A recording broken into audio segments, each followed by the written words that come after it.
আজকে আপনাদেরকে দেখাবো পুরান ঢাকার ঐতিহ্যবাহী একটি রুটি, এক আজব এক রুটি, যার ওজন হচ্ছে আপনার 5 কেজি, 6 কেজি, 7 কেজি পর্যন্ত হয়ে থাকে, আরো বেশি হয়ে থাকে। হ্যাঁ, তো এই রুটিটা সবে বরাত আসলেই দেখা মেলে পুরান ঢাকায় এই আজব রুটিটা। এই রুটিটা পুরান ঢাকার একটা ঐতিহ্য।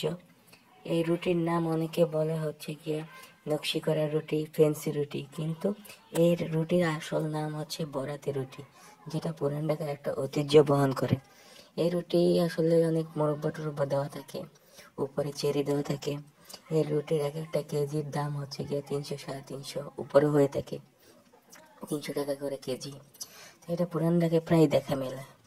আর এই রুটিটা হচ্ছে গিয়ে আপনার পরিবারের সবাই মিলে খায়।